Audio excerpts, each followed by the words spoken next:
안녕하세요. 빛의 교회와 함께하는 성경 공부에 나오신 우리 모든 빛의 성도님들을 환영합니다. 제가 기도로 오늘 빛함성 시작하도록 하겠습니다. 하나님 감사합니다. 오늘도 주님의 은혜가 필요하기에, 오늘도 주님의 동행하심이 필요하기에 이렇게 말씀 앞으로 나아갑니다. 말씀을 통하여서 주님을 더욱더 분명히 바라볼 수 있게 하여 주시고, 우리의 삶을 통하여서 우리의 삶 속에 일하시는 주님을 경험할 수 있는 오늘 하루가 될 수 있도록 저희와 함께 하여 주옵소서. 감사를 드리며 이 모든 말씀 예수님의 이름으로 기도드렸습니다. 아멘. 오늘 우리가 함께 공부할 말씀은 사사기 3장 20절부터 30절까지의 말씀입니다. 어제 비탐성에 이어지는 내용이기도 한데요. 이스라엘 백성들이 어떻게 했죠? 이전에 하나님의 은혜로 평온한 시간을 보냈지만 또 하나님이 보시기에 악한 일을 저지르게 되었고, 하나님께서는 모압 왕을 강적이 되게 하셔서 이스라엘을 공격하게 하십니다. 그렇게 이스라엘 백성들은 18해란의 시간 동안 모압 왕 에글론을 섬기게 됩니다. 그리고 이스라엘 백성들은 하나님께 울부짖으며 도움을 구하자 하나님께서는 사사를 세우시는데, 바로 베냐민 지파 게라의 아들인 왼손잡이 에훗을 이스라엘 백성들을 구원할 사사로 세우시게 됩니다. 그렇게 에훗은 조공을 바치는 명분으로 모압 왕 에글론에게 접근을 하게 되죠. 아마 에훗은 오랜 시간 동안 모압 왕 에글론에게 조공을 바치는 일을 하였던 것으로 보입니다. 그렇기 때문에 에훗은 왕에게 종을 바친 후에 직접 은밀한 말을 할 수 있는, 이렇게 드릴 말씀이 있다라고 이야기할 수 있었던 관계가 되었던 것이죠. 그렇게 왕은 에훗의 말에 혹시 아주 귀한 뇌물을 주지는 않을까 하는 생각으로 흔쾌히 그를 따로 불러 모든 자신의 부하들을 바깥으로 내보내고 둘만의 시간을 가지게 됩니다. 그렇게 오늘 본문 20절이 시작이 되게 되는데요. 20절입니다. 에훗이 왕에게 다가섰을 때에 마침 왕은 시원한 그의 집 다락방에 홀로 앉아 있었다. 에훗이 임금님께 전하여 드릴 하나님의 말씀이 있습니다 하니 왕은 자리에서 일어섰다. 아멘.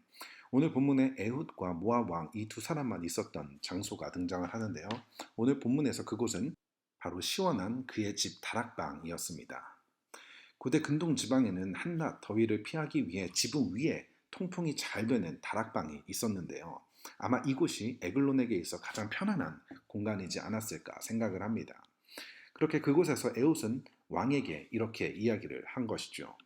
임금님께 전하여 드릴 하나님의 말씀이 있습니다 라고요. 그리고 오늘 본문에서 에훗이 사용했던 하나님이라는 단어는 엘로힘이라는 단어로 유일신이신 여호와 하나님을 가리키기도 하지만 여러 다양한 신들이라는 의미도 가지고 있었던 단어입니다. 이렇게 에훗이 여호와가 아니라 엘로힘이라는 단어를 사용하였던 것은 아마도 왕이 자신이 숭배하는 다른 이방, 다른 우상신을 이야기하는 것이라고 생각을 하고 자신의 말에 귀를 기울이고 가까이 다가오게 하기 위함이 아니었을까 생각을 합니다. 그렇게 에훗의 이야기를 듣기 위해 왕이 자리에서 일어나자 무슨 일이 일어나게 되죠? 21절과 22절입니다. 그때 에훗은 왼손으로 오른쪽 허벅지에서 칼을 뽑아 왕의 배를 찔렀다.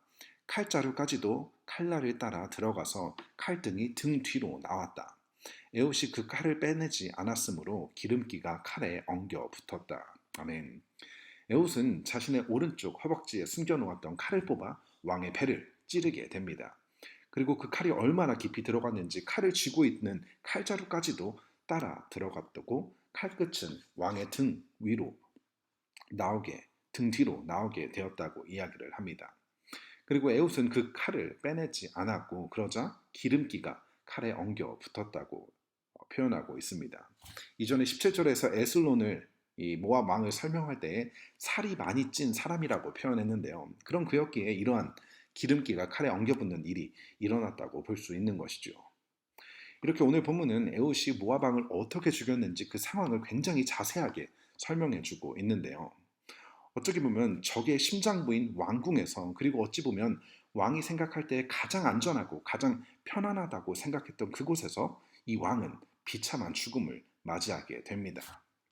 그렇게 에훗은 절대로 불가능해 보였던 이 일을 완수하고 도망을 가게 되는데요. 23절부터 26절입니다.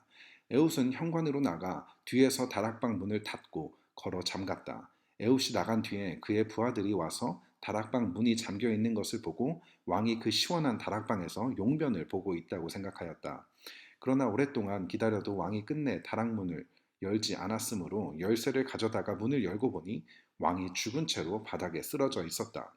그들이 기다리는 동안에 에웃은 몸을 피하여 돌 우상들이 있는 곳을 지나서 스이라로 도망을 쳤다. 아멘. 에웃은 도망을 가는 시간을 벌기 위해서 왕과 함께 있었던 다락방 문을 걸어 잠그고 떠나게 됩니다. 왕의 부하들은 에웃이 나가는 것을 보았고 다락문이 잠겨 있었지만 아무런 의심을 하지 않았습니다. 그 이유를 살펴보면 첫 번째로는 왕의 부하들 역시도 그들의 왕에게 조공을 바쳤던 에웃을 자주 보았고 익숙했기 때문이라고 생각을 합니다. 또 다른 이유는 왕이 용변을 보고 있다라고 부하들이 생각을 했는데 아마 왕이 배에 찔려 죽임을 당했을 때에 그 장기 안에 있었던 찌꺼기들, 다른 말로 용변이 흘러나왔기 때문에 이런 악취로 인하여서 신하들도 왕이 용변을 보기 위해 문을 잠갔다라고 생각을 했었던 것입니다. 하지만 시간이 지나도 왕이 나오지 않자 부하들은 열쇠로 문을 열고 들어가게 됩니다. 하지만 이미 너무 늦었죠. 부하들이 그렇게 하는 동안 이미 에웃은 그들을 피해 스이라로 도망을 치게 됩니다. 그렇게 에웃은 적의 왕을 살해하고 거기서 멈추지 않습니다. 그렇게 피신하여 대기하고 있었던 이스라엘 자손들이 함께 모압을 공격하게 되는데요.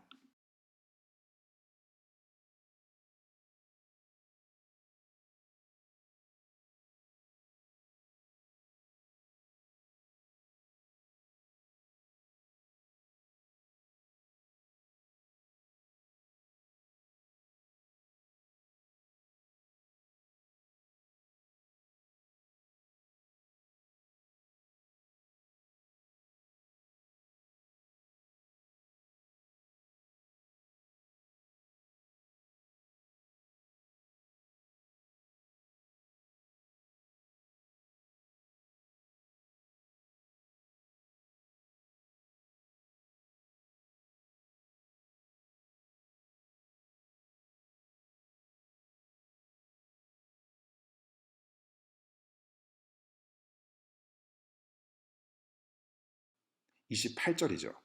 나를 따라라. 주님께서 너희 원수 모압을 너희 손에 넘겨주셨다라고 이야기를 합니다. 여기서 이 사사, 에웃의 덕목을 알 수가 있는데요. 우리는 사실 사소한 일에도 인정받고 싶어 하고 칭찬받고 싶어 합니다. 사실 에웃이 했었던 일은 영화로 만들어도 손색이 없을 정도로 굉장히 대단한 일을 해낸 사람이었죠. 적진의 심장부에서 왕을 죽이고 또 그것을 무사히 빠져나오는 일은 사람들에게 충분히 인정받고 칭찬받을 수 있는 일이었습니다. 하지만 에웃은 이 모든 일이 누구 때문이라고 고백을 하고 있는 것이죠. 주님께서 모압을 넘겨주셨다라고 이야기를 하며 에웃이 이렇게 대단한 일을 할 수 있었던 것은 자신의 힘이 아니라 자신의 능력이 아니라 하나님께서 그와 함께 하시고 하나님께서 그를 도우셨기 때문에 가능하다는 것을 알려주고 있는 것이죠. 그는 이 사실을 혼자 스스로만 알고 있는 것이 아니라 이스라엘 백성들에게 고백함으로 이스라엘 백성들 또한 하나님을 의지하며 하나님과 함께 하시기 때문에 그들이 모압과 싸워서 이길 수 있다라는 확신을 얻게 되었던 것이죠. 사실 오랜 시간 동안 종처럼 살았던 이스라엘 백성들은 잘 먹지도 못해 왜소하고 힘도 없었을 사람들이었습니다. 그에 반해 모압 군인들은 어떻죠? 건장하고 용맹스러운 사람들이었습니다. 솔직히 이 싸움은 시작을 할 엄두도 낼 수 없는 상황이었죠. 하지만 하나님께서 함께 하셨다는 이 에웃의 이야기는 이스라엘 장손들에게 가장 필요했던 이야기였고 그것이 이스라엘 백성들을 그들과 싸울 수 있게 했던 것이었죠. 그리고 하나님께서 함께 하시기에 그들은 10,000명이나 되는 모압 군인을 모두 쳐 죽이고 전쟁에서 승리를 하게 됩니다. 비록 자신들의 죄로 인해 18년이라는 시간 동안 고통 속에 살아갔지만 하나님께서 자신을 의지하며 싸웠던 이스라엘 백성들에게 어떤 은혜를 허락하시죠? 80년이라는 오랜 시간, 이전의 고통과도 비교할 수 없는 오랜 평온을 허락해 주십니다. 이처럼 하나님께서는 자신들의 죄로 인해 벌을 받았던 이스라엘 백성들이었지만 그럼에도 자신의 죄를 돌이켜 하나님에게로 다시 돌아왔을 때, 다시 하나님을 의지하게 되었을 때에 하나님께서는 이스라엘 백성들에게 더 큰 은혜를 베풀어 주시는 것을 발견할 수 있습니다. 오늘 우리가 함께 공부한 말씀을 통해서 우리가 기억하고 마음에 새겨야 하는 것은 세상을 살아가는 우리의 강함은 내가 얼마나 알고 얼마나 많이 가졌는지 나의 힘과 능력에서 나오는 것이 아니라 내가 얼마나 하나님을 의지하며 살아가고 있는지로 결정이 된다는 것입니다. 이스라엘 자손들인 자신의 강함으로 승리한 것이 아니라 강하신 하나님을 의지했기 때문에 이 전쟁에서 승리했던 것처럼 우리 역시도 우리의 강함이 아닌 강하신 하나님을 의지하며 살아가야 한다는 것을 우리에게 알려주고 있는 것이죠. 늘 겸손히 하나님의 도우심을 구하며 하나님께서 하라 말씀하신 그 일들을 순종할 때에 우리를 통해서 하나님의 강하심이 세상 가운데 드러나게 된다는 것입니다. 오늘 말씀을 기억하면서 우리들도 겸손히 주님의 말씀에 귀를 기울이며 주님을 의지하며 살아갈 수 있는 우리 모두가 되었으면 좋겠습니다. 제가 기도로 오늘 비탐성 마치도록 하겠습니다.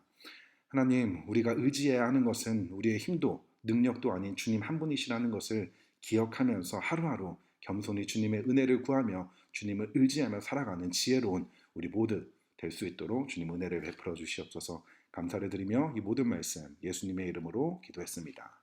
아멘.